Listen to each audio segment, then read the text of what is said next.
En 1986, el nivel del mar de Galilea bajó de manera inusual debido a una sequía prolongada. Los hermanos Moshe y Yuval Lufan, pescadores locales que conocían cada palmo de la orilla del lago, estaban caminando por la costa recién expuesta cuando notaron algo en el barro, una forma, un contorno, el borde curvo de algo enterrado, que no debería estar ahí. Llamaron a los arqueólogos, y lo que salió de ese barro, después de 11 días de excavación cuidadosa, con agua bombeada constantemente para mantener la madera húmeda y evitar que se desintegrara al contacto con el aire, fue un barco de madera de 2000 años de antigüedad. Un barco de pesca del siglo I después de Cristo, del mismo período en que Jesús caminaba por las orillas de ese lago, del mismo tipo de embarcación que los evangelios describen decenas de veces,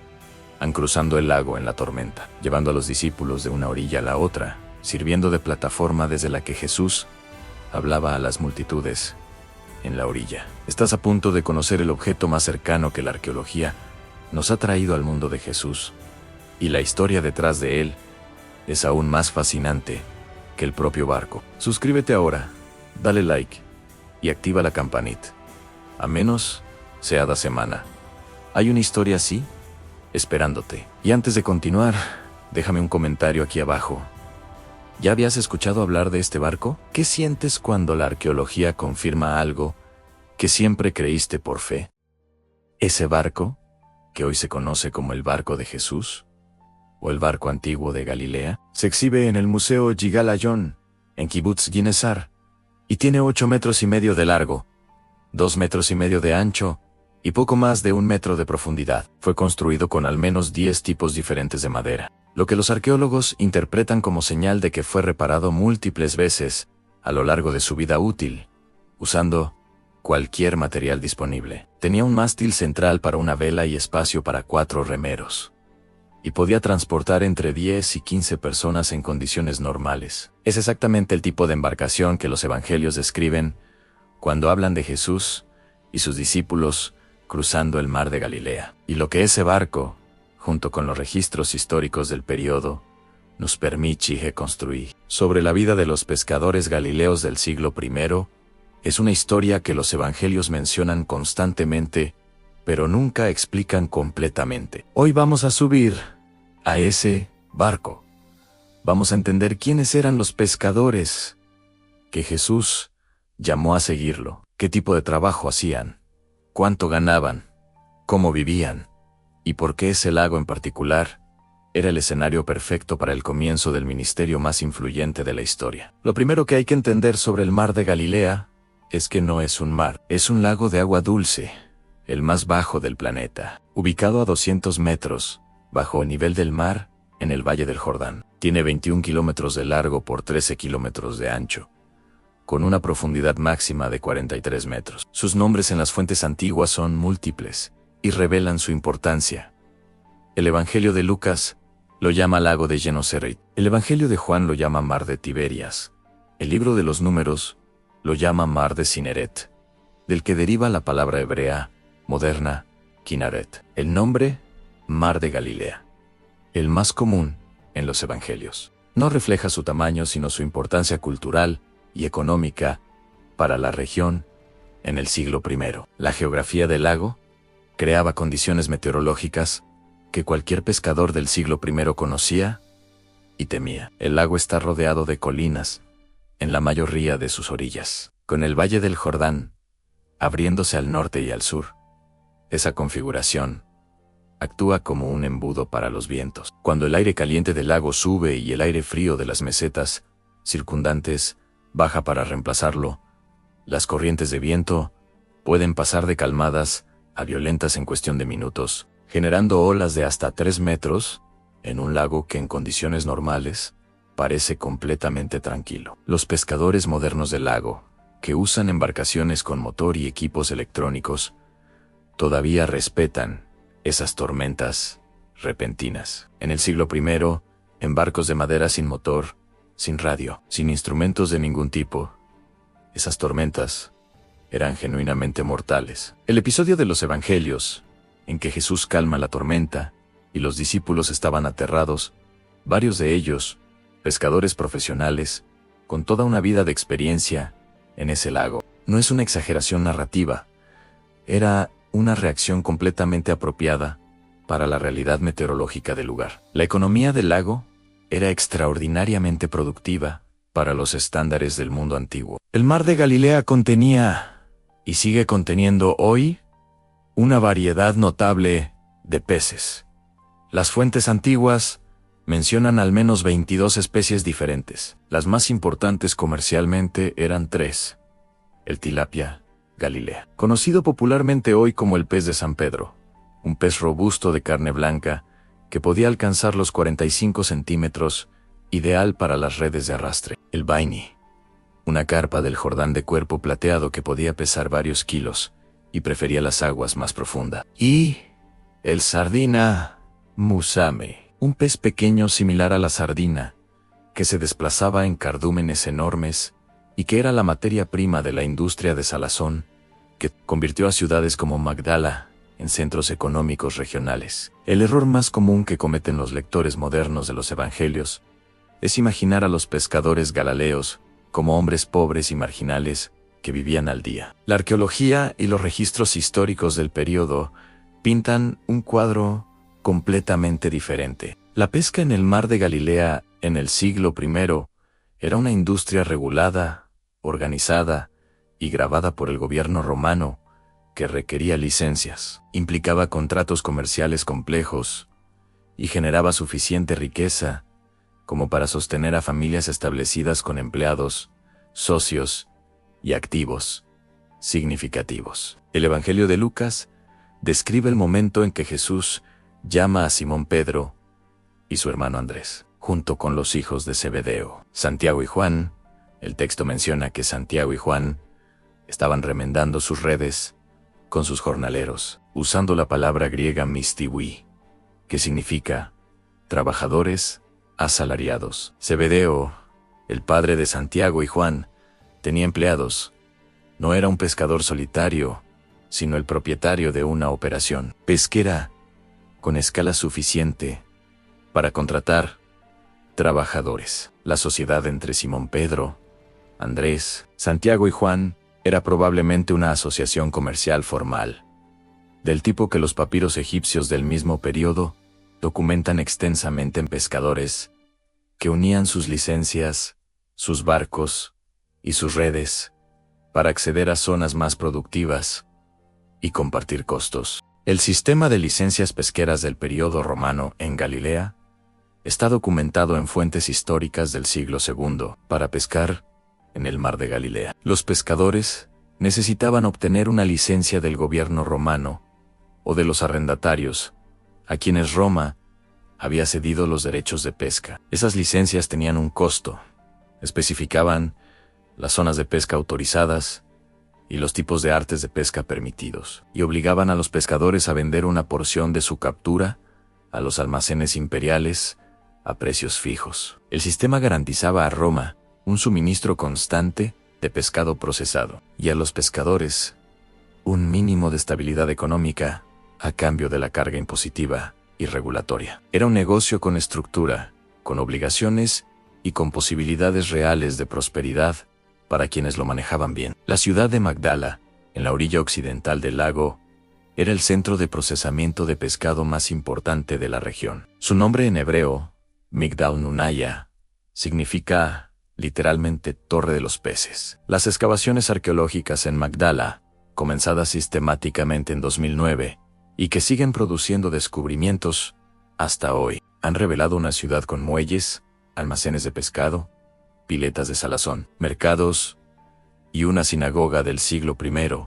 con el bloque de piedra decorado, con la menorá más antiguo del que se tiene registro. Magdala procesaba el pescado del lago y lo distribuía por toda la región, llegando incluso a los mercados de Jerusalén, a más de 150 kilómetros de distancia. El garum galileo, la salsa de pescado fermentado, que era condimento básico en la cocina romana, producido en Magdala y otras ciudades del lago, era conocido y apreciado en todo el imperio. El barco encontrado en 1986 es nuestra ventana más directa a la realidad física de la pesca en el lago durante el período del ministerio de Jesús.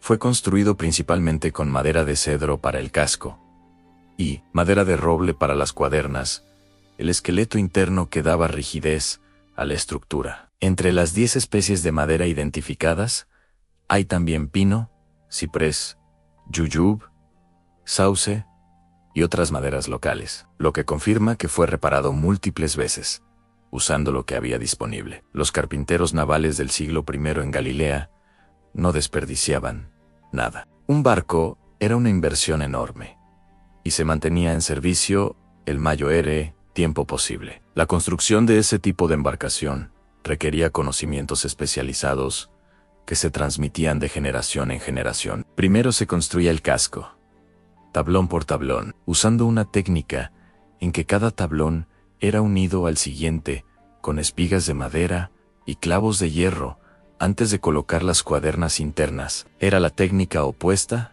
a la que usaban los constructores navales del norte de Europa, que primero construían el esqueleto y luego revestían. La técnica mediterránea producía cascos más suaves y más hidrodinámicos, pero requería una planificación más precisa desde el principio, porque la forma final del barco quedaba determinada por los primeros tablones colocados. Un error en las primeras etapas de la construcción era casi imposible de corregir sin deshacer todo el trabajo anterior. El trabajo cotidiano a bordo era físicamente brutal. Una jornada normal de pesca en el mar de Galilea en el siglo I comenzaba al anochecer y terminaba al amanecer. Los pescadores preferían trabajar de noche, porque la oscuridad hacía que los peces no vieran las redes y era menos probable que las evitaran. El episodio del Evangelio de Juan, en que los discípulos llevan toda la noche pescando sin haber sacado nada, y Jesús, resucitado, los encuentra al amanecer en la orilla. No es un detalle circunstancial, es una descripción perfectamente precisa del horario real de la pesca en ese lago. Cuando Pedro y sus compañeros dicen que han trabajado toda la noche sin pescar nada, están describiendo una noche entera de trabajo físico agotador, remando, lanzando redes, tirando de ellas con el peso del agua y del fango del fondo, vaciándolas, doblándolas y lanzándolas otra vez, durante horas, en la oscuridad. Las redes usadas en el siglo I en el mar de Galilea eran de dos tipos principales: la red de atarraya, una red circular con pesos en el borde que el pescador lanzaba, haciéndola girar sobre su cabeza para que cayera abierta sobre el agua, atrapando los peces debajo cuando se hundía; y la red de arrastre, llamada sougen en griego, una red larga y rectangular, que se extendía entre dos barcos, o entre un barco y la orilla, y que se arrastraba cerrándose para encerrar a los peces. Ambos tipos de redes aparecen en los evangelios. Jesús usa la imagen de la red de arrastre en una de sus parábolas más conocidas. El reino de los cielos es semejante a una red, que echada en el mar, recoge toda clase de peces, y cuando está llena, los pescadores la sacan a la orilla. Se sientan, recogen los buenos en cestas y tiran los malos afuera. Era una imagen que cualquier persona en las orillas del mar de Galilea entendía perfectamente, porque la había visto hacer cientos de veces. Simón Pedro es el discípulo más prominente de los evangelios, y también el más documentado arqueológicamente. Las excavaciones en Cafarnaúm, la ciudad a orillas del lago donde Pedro vivía, han descubierto una casa del siglo I que la tradición cristiana temprana identificaba como la casa de Pedro. A la casa fue convertida en lugar de culto ya en el siglo I, con grafitis de peregrinos en sus paredes que mencionan a Pedro y a Jesús, y posteriormente fue cubierta por una iglesia octogonal del siglo V que los arqueólogos han excavado completamente. La estructura es completamente consistente con lo que los evangelios dicen sobre Pedro: una casa con un patio central y varias habitaciones, suficientemente grande para albergar a su familia extendida, incluyendo a su suegra, cuya curación milagrosa Jesús realiza en esa misma casa, según el Evangelio de Marcos. Pedro tenía una suegra, lo que significa que tenía una esposa. Pablo menciona, en su primera carta a los Corintios, que Pedro viajaba acompañado de su esposa en sus misiones apostólicas. Era un hombre adulto, establecido, con una familia, una casa y un negocio en Cafarnaúm. Cuando Jesús lo llamó, no era un adolescente sin responsabilidades, que podía simplemente levantarse y seguir a un maestro itinerante sin consecuencias. La decisión de Pedro de dejar las redes y seguir a Jesús era una decisión con un costo real, concreto y cuantificable. Dejaba atrás su negocio establecido, una inversión en licencias y equipos, y las responsabilidades económicas de un hombre casado. La magnitud de esa decisión solo se entiende completamente cuando se conoce el contexto económico de lo que significaba ser pescador en el mar de Galilea en el siglo I. Santiago y Juan, los hijos de Zebedeo, eran conocidos por el sobrenombre que Jesús mismo les dio en Boanerges, que el Evangelio de Marcos traduce como hijos del trueno. No era un apodo afectuoso, era una descripción de carácter. El episodio en que los dos hermanos le piden a Jesús los mejores puestos en su reino, o el momento en que proponen llamar fuego del cielo sobre una aldea samaritana que no los recibió bien, revelan a hombres acostumbrados a la competencia directa y al mundo físico y duro de la pesca nocturna. El entorno que los había formado, los años en el barco de su padre, el trato con compradores, con funcionarios de licencias, con competidores, con los impredecibles estados de ánimo del lago, había producido hombres de carácter fuerte, directos, poco dados a la diplomacia y muy dados a la acción. Jesús eligió precisamente a esos hombres para construir algo que iba a requerir exactamente esas cualidades, aunque transformadas y dirigidas de manera completamente diferente. El último episodio de los Evangelios, que transcurre en el mar de Galilea, es también uno de los más íntimos y más cargados de significado de todo el Nuevo Testamento. En el capítulo 21 del Evangelio de Juan, después de la resurrección, Pedro anuncia a los otros discípulos que va a pescar. Varios discípulos se unen a él. Salen esa noche y no pescan nada. Al amanecer, un hombre en la orilla les pregunta si tienen algo de comer, y les dice que echen la red al lado derecho del barco. Lo hacen y no pueden sacar la red. Por la cantidad de peces, Juan reconoce al hombre: me es el Señor. En Pedro se echa al agua y nada hasta la orilla. Lo que encuentran en la orilla es algo que Juan describe con una sencillez que contrasta con el peso teológico del momento. Brasas encendidas y encima un pez puesto. Y pan.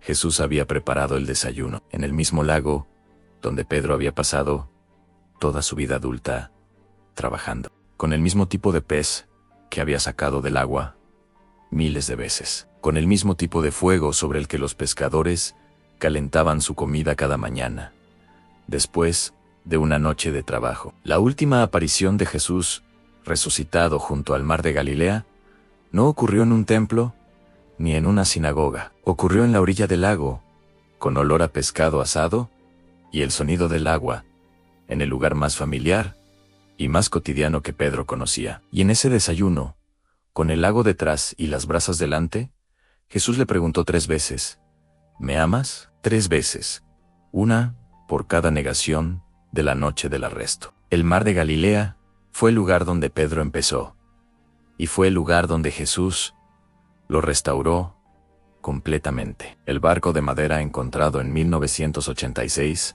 sigue en exhibición hoy en el Museo de Kibbutz Kinosar, a pocos metros del lago donde fue encontrado, en una sala especial con humedad y temperatura controladas para preservar la madera que 2000 años de barro habían mantenido intacta. Los visitantes pueden ver las marcas de las herramientas de los carpinteros que lo construyeron, las reparaciones hechas con diferentes tipos de madera a lo largo de los años, y la forma general de una embarcación exactamente del tipo y del tamaño que los evangelios describen. No sabemos si ese barco específico llevó alguna vez a Jesús de una orilla a la otra, Probablemente no, pero es el barco más cercano en el tiempo y en el espacio, a los que sí lo llevaron. Y cuando lo miras, cuando ves su tamaño real, su espacio real, la incomodidad real de navegar en él durante una tormenta, los evangelios dejan de ser texto y se convierten en algo que se puede tocar,